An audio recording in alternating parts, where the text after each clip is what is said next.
నమస్తే. శ్రీ గురుభ్యో నమః. శ్రీమాత్రే నమః. ఆదిత్యాయ చ సోమాయ మంగళాయ బుధాయ గురు శుక్ర శనిభ్యే రాహవే కేతవే నమః. మనం ఇక్కడ జీవన గమనం చేస్తున్నాము అంటే ఆకాశంలో ఉన్నటువంటి ఆ గ్రహాల సంచారం వల్లే ఇక్కడ మన ఈ శరీరం మీద ప్రభావం పడుతుంది అన్నదే అందరికీ తెలిసిందే.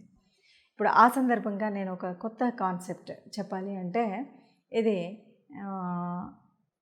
లగ్నాధిపతి ఎక్కడ ఉంటే అంటే లగ్నాధిపతి లగ్నంలో ఉంటేనా, ద్వితీయంలో, తృతీయంలో, చతుర్థంలో, పంచమంలో ఇలా మారుతూ ఉంటాడు కదా మనకి జన్మజాతకంలో ఉన్నప్పుడు. ఈ జన్మజాతకం ఇదేంటంటే మీకు లైఫ్ లాంగ్ ఉండేటువంటి వీడియో, లైఫ్ లాంగ్ మీకు పనికొస్తుంది. మీ జన్మజాతకం కనుక ఉంటే మీ లగ్నాధిపతి ఎక్కడున్నాడో, మొదట్లో ఉన్నాడా, రెండులో ఉన్నాడా, మూడులో ఉన్నాడా, ఇలా ద్వాదశాల్లో ఎక్కడ ఉంటే ఏ ఫలితం వస్తుంది అన్న విషయం తెలుసుకోవడం కోసం చేసేటువంటి ఒక కొత్త కాన్సెప్ట్.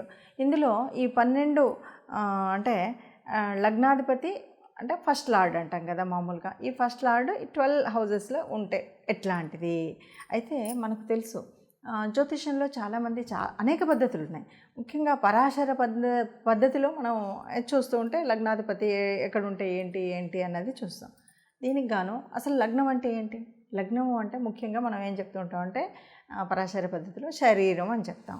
ఈ లగ్నం ఎప్పుడు వస్తుంది, ఎలా అంటే మనం పుట్టినప్పుడు ఆకాశంలో తూర్పు దిక్కున ఏదైతే ఉదయించేటువంటి రాశి ఉంటుందో, తూర్పు దిక్కున ఉదయించే రాశి అది మన రాశి అవుతుంది. అది మన నక్షత్రం అక్కడ ఉంటుంది. అక్కడ అది మన లగ్నం.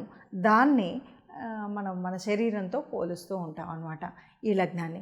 మరి ఆ లగ్నాధిపతి అంటే ఫర్ ఎగ్జాంపుల్ మీది మేషరాశి అయితే ఎలా ఉంటుంది, వృషభ రాశి అయితే ఎలా ఉంటుంది, మీ రాశి ఎలా ఉంటే ఈ రాశిలో ఉన్నటువంటి మేషరాశి అయితే మేషరాశికి ఉన్నటువంటి రాశ్యాధిపతి కుజుడు ఆయన ఎక్కడెక్కడ ఉంటే ఎలా ఉంటుంది, అట్లా ఒక్కొక్క రాశ్యాధిపతి ఎక్కడెక్కడ 12 రాశుల్లో ఉంటే ఆ లగ్నాధిపతి అట్లా తిరుగుతూ ఉన్నప్పుడు జీవిత గమనాన్ని సూచిస్తూ ఉంటే మనకి ఎలా ఉంటుంది అన్నది. అయితే దీనికి కొన్ని ఉంటాయి. లగ్నాధిపతి అన్నది ఎప్పుడు ఏ లగ్నానికైనా ఆ లగ్నానికి మంచి చేస్తాడు. అయితే లగ్నాధిపతి బలంగా ఉంటే ఒక్కొక్క రాశి వారికి ఎలా ఉంటుందో చెప్పుకోవచ్చు. బలంగా ఉండడము అంటే ఏంటి? లగ్నాధిపతి కేంద్ర కోణాల్లో ఉంటే బలంగా ఉన్నట్టు, లగ్నాధిపతి స్వస్థానంలో ఉంటే బలంగా ఉన్నట్టు, లగ్నాధిపతి ఉచ్చలో ఉంటే బాగున్నట్టు, లగ్నాధిపతి మిత్రస్థానాల్లో ఉంటే బాగున్నట్టు, బలంగా ఉన్నట్టు. మరి బలహీనంగా ఉంటే నెగిటివ్ ఫలితాలే ఉంటాయి. బలహీనం అంటే ఏంటి? శత్రుస్థానంలో ఉండడం, నీచంలో ఉండడం, ఇట్లాంటివి ఏదైతే ఉంటాయో వాటిని మనం అంటే దుస్థానాల్లో ఉండడం, ఇలాంటి పరిస్థితి కనుక ఉంటే అది నెగిటివ్ ఎనర్జీని, నెగిటివ్ అంటే బలహీనంగా ఉన్నట్టుగా మనం చెప్పుకోవచ్చు. ఇప్పుడు కేంద్ర కోణ స్థానాలు అంటే 1, 5, 9, 4, 7, 10 ఇవి ఉన్నాయి కదా, ఇవన్నీ కూడా మనం చెప్పవచ్చు. అయితే ఇంతేకాదు మరి దశల్లో అంటే మహర్దశ, అంతర్దశ, ఈ దశాకాలంలో లగ్నాధిపతి యొక్క దశ నడిచినా, మహర్దశ నడిచినా, అంతర్దశ నడిచినా కూడా మంచి జరుగుతుంది. ఇది మనం తెలుసుకోవాల్సింది. ఒక్కొక్కసారి కొన్నిసార్లు ఏమవుతుందంటే మన లగ్నాధిపతి మనకు షష్ఠ్యము అన్నది మనకు దుస్థానం కింద తీసుకుంటాము. అయినా సరే షష్ఠాధిపతి కూడా ఆయనే అవుతాడు. అట్లాంటప్పుడు మిశ్రమ ఫలితాలు ఉంటాయి. ఇవన్నీ కూడా మనం తెలుసుకొని ముందుకు వెళితే కనుక పరిస్థితి అంటే ఈ ద్వాదశ రాశులకు ఎలా ఉంటుంది ఇలా ఉన్నప్పుడు అన్న విషయం మనకు తెలుస్తుంది. ఈ విధంగా చూద్దాం. లగ్నాధిపతి లగ్నంలో ఉంటే, లగ్నాధిపతి అంటే మీది ఏ రాశి అయితే ఆ రాశి యొక్క అధిపతి, మీది ఏ లగ్నం అయితే ఆ లగ్నం యొక్క అధిపతి. మీది ఒకవేళ ధనుర్లగ్నం అనుకోండి, ధనుర్లగ్నం అయితే ఆ లగ్నానికి అధిపతి గురువు. మకర లగ్నము అనుకోండి శని, ఇట్లాగా ఉంటుంది. కాబట్టి ఏ రాశి వారికైనా సరే లగ్నాధిపతి బలంగా ఉంటే, బలంగా ఉండడం అంటే ఎలా ఉండాలి? తన స్వక్షేత్రంలో ఉండాలి, లేకపోతే ఉచ్చస్థానంలో ఉండాలి, లేకపోతే మిత్రస్థానాల్లో ఉండాలి. ఇలాంటివి బలంగా ఉన్నట్టు మనం చెప్పేది. ఇలా ఉన్నట్టయితే ఎలా ఉంటుంది? బాగా ధైర్యంగా ఉంటారు, సాహసంగా ఉంటారు, ఏదైనా సరే మనం చేయగలుగుతామని ఉంటాం. ఇంతేకాదు ఒక్క చిన్న ఇబ్బంది ఏముంటుందంటే వీళ్ళకి స్ట్రైట్ ఫార్వర్డ్గా మాట్లాడేటువంటి లక్షణాలు అయితే ఉంటాయి. దీనివల్ల కొన్నిసార్లు ఏదంటారు సత్యవాది నిత్యనిష్ఠూరి అని ఏదో కొన్ని చెప్తూ ఉంటారు. అట్లాగా మనం సత్యం మాట్లాడేసరికి స్ట్రైట్ ఫార్వర్డ్గా టక్కున ఆయన పోయి అలవాటు ఇది బాగాలేదని అన్నాం అనుకో, వాళ్ళకి నచ్చదు, కొద్దిగా ఇబ్బంది కలుగుతుంది కొంత. ఈ ఇబ్బంది మాత్రం కొంచెం. అయితే వీటితో పాటు మనకి ఇంకొక నష్టం ఏంటి అంటే వస్తా ఈగో ఎక్కువ ఉంటుంది మనకు. ఎవరికైనా సరే వాళ్ళ జన్మ జాతకంలో ఎవరైతే ఉన్నారో వాళ్ళకి ఆ జన్మకుండలిలో వాళ్ళు ఆ రాశి ఏదైతే ఎవరి రాశిలో వాళ్ళ రాశినాథుడు కనుక ఉంటే, ఎవరి జన్మంలో వాళ్ళ రాశినాథుడు ఉంటే ప్రథమ స్థానంలో కనుక ఉంటే ఈ ఇబ్బంది ఉంటుంది. అంటే ఎవరి లగ్న స్థానంలో వాళ్ళ లగ్నాధిపతి ఉన్నట్టయితే కొంచెం ఈగో చాలా, కొంచెం కాదు ఎక్కువే ఉంటుంది. ఇది తగ్గించుకోవాలి. ఇది తగ్గించుకుంటే చాలా మంచి జరుగుతుంది. మీరు అనుకున్నట్టు ఉంటుంది, మంచి భవిష్యత్తు ఉంటుంది. సమాజంలో మీరు ఏది చెప్తే అది అందరూ వింటారు. చక్కటి గుర్తింపు వస్తుంది. వద్దన్నా కాదన్నా అందరూ మీరు కావాలి అంటారు. మీ మాటకు విలువ ఉంటుంది, మీరు చెప్పిన దానికి ఉంటుంది. ఎప్పుడు ఒక విషయం బాగా గుర్తుపెట్టుకోవాల్సింది, మీకున్నటువంటి ఈగో. ఎందుకు ఈగో అంటే తప్పనిసరిగా లగ్నాధిపతి లగ్నంలో ఉంటే ఆ రాశి ఆ లక్షణమే అంత. కాబట్టి కొంచెం నాకేంటి అనే ఒక ఈగో, ఎవరైనా వచ్చినా సరే కొద్దిగా సరే వాళ్ళు మాట్లాడదాం ఇలాంటి భావన ఉంటుంది. అది తప్పు. అన్నిసార్లు అది ఉపయోగపడదు, కొన్నిసార్లు ఇబ్బంది కలిగిస్తుంది. కాబట్టి ఒక్క ఈగోని కనుక తగ్గించుకున్నట్టయితే సమాజంలో ఒక మంచి గుర్తింపు ఉంటుంది, ఇంట్లో గుర్తింపు ఉంటుంది, మీరు చేసేటువంటి ఉద్యోగ స్థానంలో గుర్తింపు ఉంటుంది.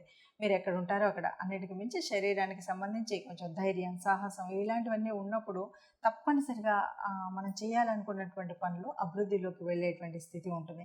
ఏదైనా అంటే ఇంకా స్ట్రాంగ్ విల్నెస్ ఉంటుంది. కాబట్టి తప్పనిసరిగా నేను చేస్తాననేటువంటి భావం, ఎవరికైతే సత్సంకల్పం ఉండి దృఢ నిశ్చయిత ఉంటుందో వాళ్ళు ఏ పనైనా అవలీలగా చేయగలుగుతారు. అలాంటి స్థితి వీరికి కూడా ఉంటుంది అని చెప్పొచ్చు. కాబట్టి ఒకే ఒక్క విషయాన్ని తగ్గించుకోండి, మీ సెల్ఫ్ ఈగోని తగ్గించండి, అన్నీ బాగుంటాయి. మీకు మంచి పేరు అయితే ఉంటుంది. ఇది ఈ నెలకో ఈ 2 నెలలకో కాదు, ఇది జీవితకాలం ఉండేటువంటి స్థితి. మీ జన్మజాతకంలో జన్మకుండలిలో ఉండేటువంటి స్థితి. మనం ఇందాకే చెప్పుకున్నాము, మొత్తంగా లగ్నం అంటే శరీరం అన్నాం. కాబట్టి ఈ శరీరం ఎలా ఉంచుకోవాలి, మానసికంగా శారీరకంగా శుభ్రంగా ఉంచుకోవాలి. ఇది ఫస్ట్ అండ్ ఫండమెంటల్ ఫార్మోస్ట్ అనమాట. అంటే ఒకవేళ మనం ఇందాక ఇప్పటి నుండి ఇప్పటి వరకు మనం చెప్తూ వచ్చినట్టుగా ఒకవేళ అన్నీ శుభంగా ఉంటే బాగుంటుంది. అలా కాకుండా నెగిటివ్ లగ్నాధిపతి నెగిటివ్ రోల్ అంటే నీచ స్థానంలోనో ఇట్లా ఉన్నప్పుడు మరేంటి అన్నప్పుడు మనం ముఖ్యంగా మెయింటైన్ చేయాల్సింది శారీరక మానసిక శుభ్రత. మానసిక శుభ్రత అంటేనేమో మనసులో అన్నీ లేనిపోని కల్మషాలు ఇలాంటివి ఏవి పెట్టుకోకుండా ఉండాలి. శారీరకంగా అంటే ప్రతినిత్యం శుభ్రంగా ఉంచాలి. ఇది తనుభావం కాబట్టి, శరీర భావం కాబట్టి మనం దీన్ని తప్పకుండా చేయాలి. అట్లాగే ఇంతేకాదు, పరిహారం యథాశక్తిగా ఏదో ఒకటి చేసుకోవాలి. మరి నెగిటివ్ ఉండకుండా ఉండాలంటే ఎట్లా చేయాలి అంటే, ఒక 11 సార్లు మీ ఇష్టదేవత ఎవరైతే ఉంటారో వాళ్ళ యొక్క స్తుతి స్తోత్రాన్ని ఒక 11 సార్లు చదువుకోండి ప్రతినిత్యం. అది అలవాటు అయిపోతుంది. ఇక్కడే నేను పూజలో కూర్చొని చదువుకోవాలా, ఇక్కడే చదువుకోవాలన్నదే నియమం లేదు. మీరు ట్రావెలింగ్లో కానీ ఏదైనా కానీ ఒక 4 రోజులు చదివితే మీకు వస్తుంది. ఆ వచ్చినటువంటి దాన్ని ప్రతినిత్యం ఎప్పుడు ఎక్కడున్నా కాస్త ఏ పని లేనప్పుడు చదువుతూ ఉండండి, తప్పనిసరిగా ఉంటుంది. ఇది లేదండి నేను ఇష్టదేవత అన్నది ఏమీ లేదు ఏ రకంగా అంటే, మన శరీరానికి సంబంధించినటువంటిది కాబట్టి ముఖ్యంగా శరీరానికి ఏదైనా రుగ్మత అది ఉన్నప్పుడు మనం చేసేటువంటిది ఏంటి అంటే, వెంకటేశ్వర స్వామి వజ్రకవచాన్ని చదవమని చెప్తూ ఉంటారు పెద్దలు. కాబట్టి 11 సార్లు వెంకటేశ్వర స్వామి వజ్రకవచాన్ని చదవండి, బాగుంటుంది. అలాగే శనివారాలు నువ్వుల నూనెతో వెంకటేశ్వర స్వామికి దీపాన్ని పెట్టండి, బాగా ఉంటుంది.